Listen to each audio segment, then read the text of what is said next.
Hi everybody, this is MaDonna, and it is actually the 5th of July, and I just want to wish everybody a really nice weekend. I hope you've had a great day. We've had a busy day in the store here, which is always good for us, and welcome. So today is, I think, like the 5th or 6th time I've met with you on this Bargello quilt. We're making a baby Bargello, and the only reason it's a baby Bargello is because the size of it is on the smaller size. But it's a great technique and a great way to learn how to put your pieces together. We've got lots of pieces in this, and if you can see from the layout here, there is a lot. We marked everything as an A section and a B section, so that way when we're pinning these together, they're going to nest together with each other. So today I'm going to work on pinning with you a little bit, and then sewing a couple seams. So my quilt is laid out on the table here, and you can see I ran out of space over here on this edge because it's bigger than I expected. I also wound up with some extra rows to this, some extra strips I should say. I'm going to save those and use them for the back of the quilt because the size of this quilt, you need a little bit bigger than the width of fabric, and that'll give me that little piece that'll be bigger than the width. So it actually works out quite nicely.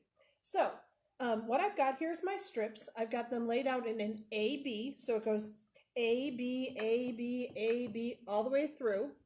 And then it has a pattern of it weaving up and down, and that's on your instructions of where to open those up at. We talked a little bit about that last week, and by putting the A-B at the top, it really does help to keep you a little bit more organized. At this point, I still have not taken out my pieces that have the letter A on them.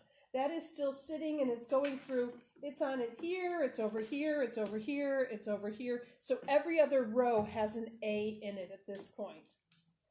So now I'm going to take and I'm going to join an A to a B.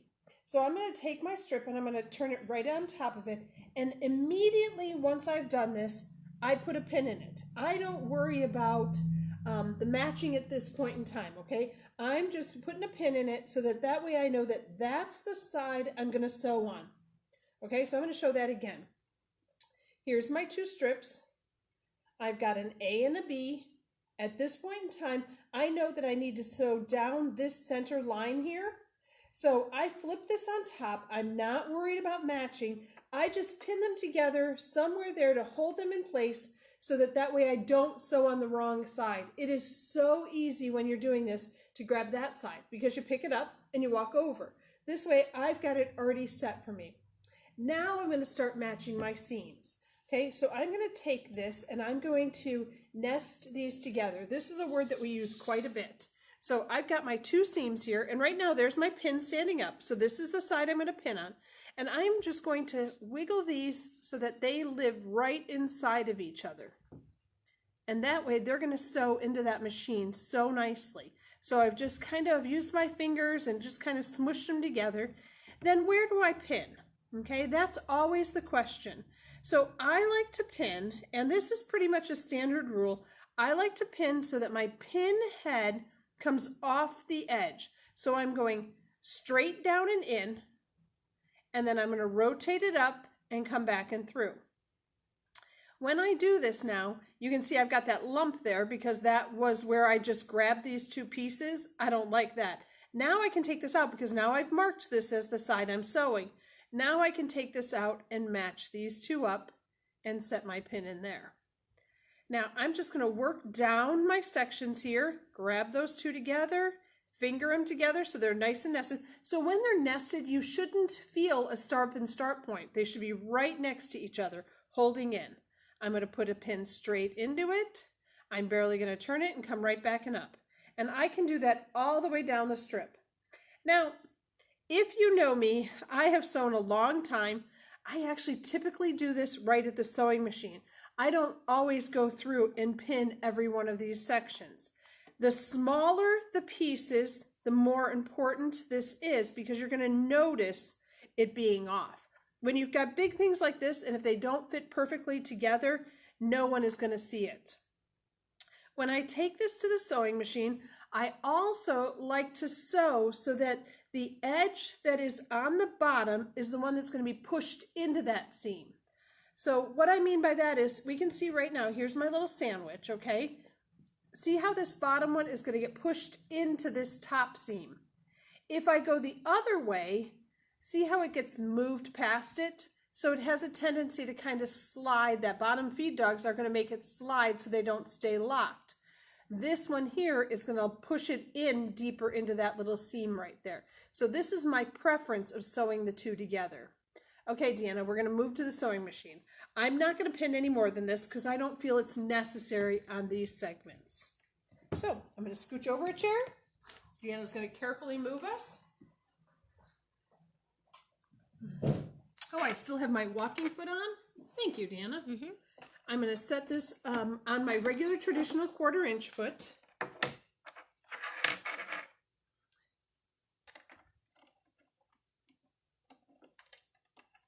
Can you hand me that piece of fabric? I'll take that whole strip. Yep. I just need a little starter piece. Oh, gotcha. So this is an extra strip, so I'm just going to use it for a little starter. I'm going to start in a little bit here. I'm going to give myself some stitches. Okay, so here's one of the other things. I've given myself my couple of stitches past the piece of fabric here. So my 1/4 inch mark, I'm going right past that.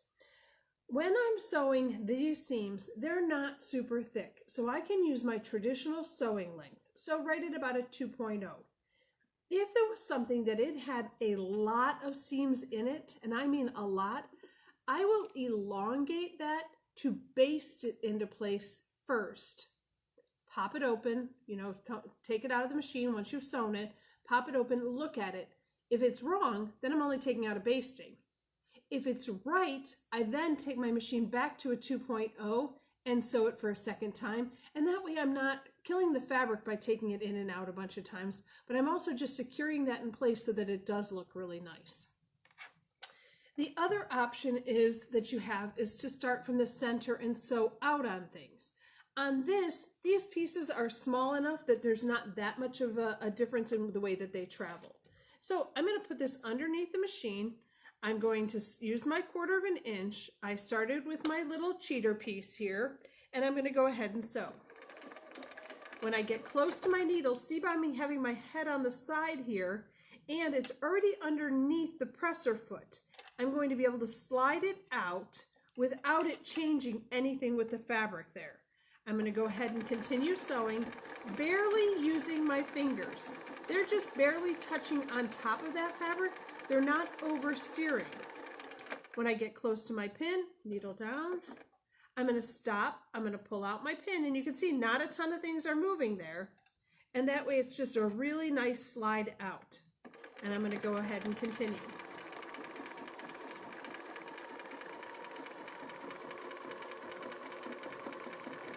I get close, needle down, slide out.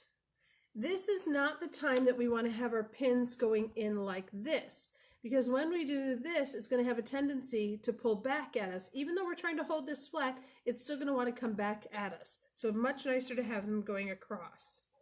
Okay, I'm going to check and make sure I'm nice and even. And I'm going to go ahead and keep going.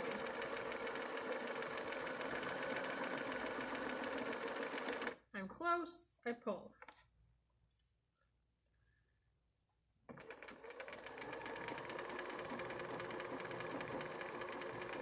Now, on this one here, I can see that I have a little bit of a belly here, which means one of my fabrics, this little piece here, is sewn a little wonky, it's cut a little bit wider, something was going on. But the bulk is on the top, the extra. So I'm just going to give my bottom fabric just a little bit of a tug as I'm pulling that through. And that's just going to push that into there without changing much. Pull this out and go ahead and finish. Okay, so now I've come up to fabrics that I didn't pin together because I'm not a huge pinner. So I'm going to lay this down and I'm going to kind of give it a tug and make sure that it's sitting right inside of there. So see, those two are going together. So I'm actually using my fingers as my pin. And I'm going to keep going all the way up.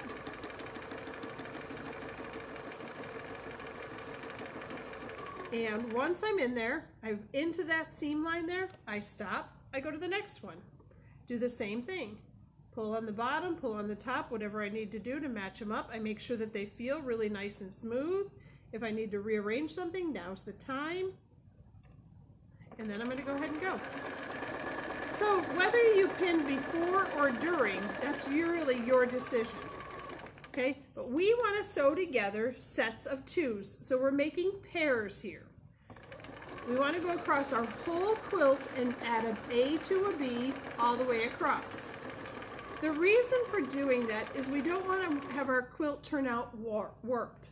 We want to keep it nice and straight.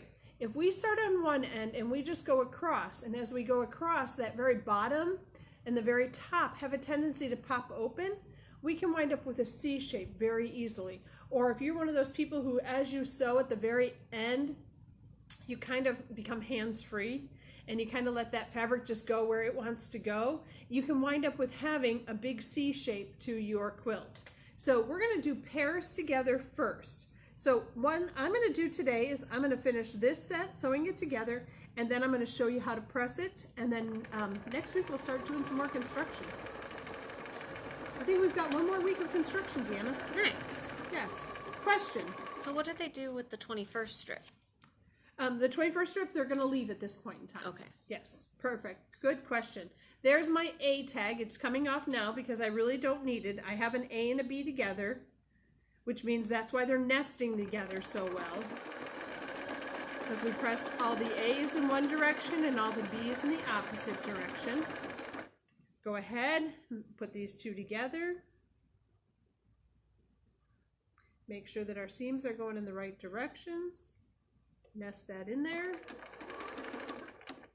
Where did this thread come from?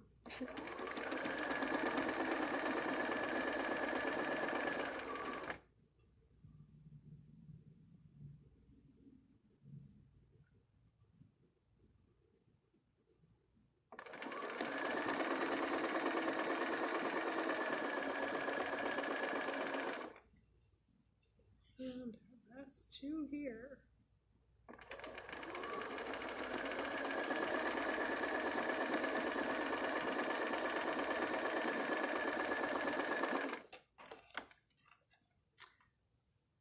Okay, so I want you to take a peek, guys, because even I did a little bit on that one, and as I was doing it, I felt it happen. So if you watch my 1/4 of an inch here, 1/4 of an inch here, 1/4 of an inch here, oh, not quite a 1/4 of an inch at that end. See how it just veered out that little bit? If I take that and I multiply that across 8 strips, I'm going to be off by probably a good 1/2 of an inch, and I'm going to wind up with a C shape.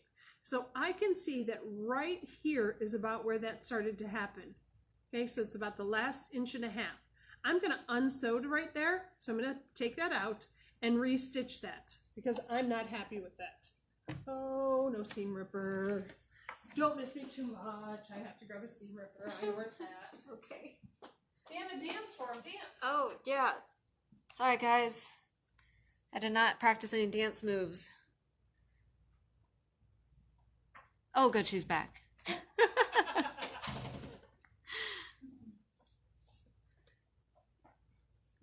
But even I do it. It's easy to do. It's very, I mean, it's not much, but it's going to multiply. So I'm going to start right at about 1.5 inches back. I'm going to unsew that, and I'm going to make you all jealous of how fast I unsew. And if you have a new seam ripper, it works even better. Unsew, and now let's do that again. So ways to prevent that. One is a pin, but not really, because as you're pulling the pin out, we have a tendency to let go as we're pulling pins. 2 would be to use an awl or the seam ripper or something else to hold on to that on the right hand side so that that way you're directing it in a little better. Okay, so I've got to get my needle up, put my foot back under. I am over sewing by about 8 stitches there so that that way I don't have to back tack. I'm just going to go right over those. And we're going to go ahead and go. And so here it is right here. And I can see right now I need to hang on to this bottom right hand corner and make sure that it gets all the way in there. Oh, much better. Much happier. Now, you might even be able to see my holes punched in there. Barely. So, I mean, you can see how much straighter that continued up. I don't have that little bit of a wave. I don't want that. Okay, so the next step we're going to do is we're going to press this. These all need to be pressed in one direction. And I hear lots of people who sew that would sew this whole top together before they press. To me, that is one of the hardest things to do. So I'm going to sew together this set of pairs, and I'm going to do pairs, pairs, pairs, press, press, press. Okay, do all of them. Then I'm going to sew these pairs to another set, and then I'll have fours, and I'll press, press, press. Because it really is easier to press one seam and just correct it versus trying to redirect and do some other things with it. At this point in time, I am not going to use any steam. I am just going to press. When I'm done, and I might need some, but right now I want to just get the edge in there. So I'm going to come over to my pressing mat, and we set up a wool pressing mat here today. I got to disconnect this little piece here because I don't need it attached. That was just my starter. So remember, we've talked about pressing many times. So what we want to do is what's called setting your seam first. So if you feel this right now, you can feel almost every single stitch in there. When I set my seam, what it's going to do is actually push those threads down and into your fabric. And it just smooths them all out. And it's amazing how different they feel. And I'm going to do that along my whole strip. And now one of the things that you might see me doing, which I do and I don't even think about, is I kind of lift it up when I get to the next seam. And all that's doing is just not letting it drag and turning and twisting that seam on us the wrong way.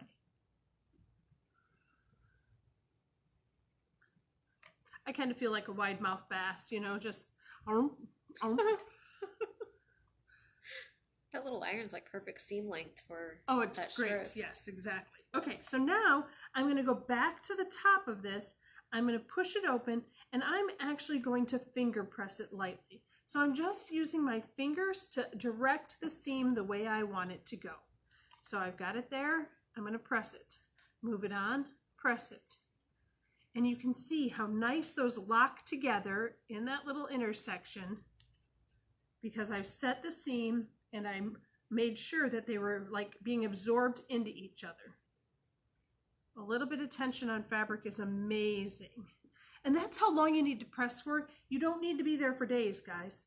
A wool pressing mat makes things super, super flat for you. Okay, so I want you to take a peek. Here's where I pinned at the beginning.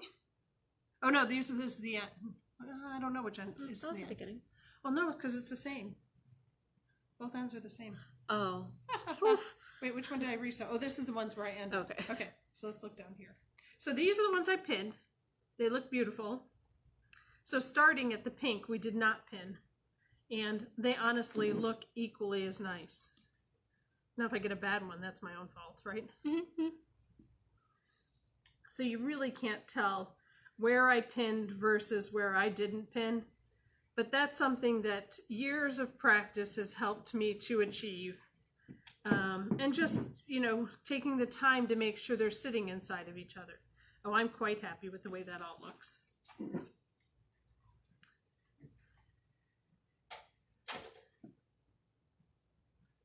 They decide not to join us? They saw the camera and ran. And they ran, huh? Good plan. Look at how lovely this is. So, strip goes back into its space over here, which is what direction? Right there. And there. Then I'm going to take the next two, set it over. What's my first thing I'm going to do is I'm going to put a pin in the side that I'm going to sew. I'm going to be sewing on this edge. Then I can match up and go from there. But if I make a mistake of which side I sew it to, my Bargello is not going to flow the way that I want it to. That's what I have for you today. I would love to see some pictures of how your Bargello is coming along. I need some hearts. I need some thumbs. I need all of those good things that we do on Facebook and on YouTube. Please make sure if you're interested, you subscribe to us because the more subscriptions, the more I can show you. And what else, Deanna? Tea party this week. Which should be really fun. Yeah. We're making a fun little bag this week. Questions? No questions? Not that I can see. Sometimes they don't pop until after. So if anybody has any questions, we'll answer them after the video's done. And remember, this is the place you want to be. See you soon.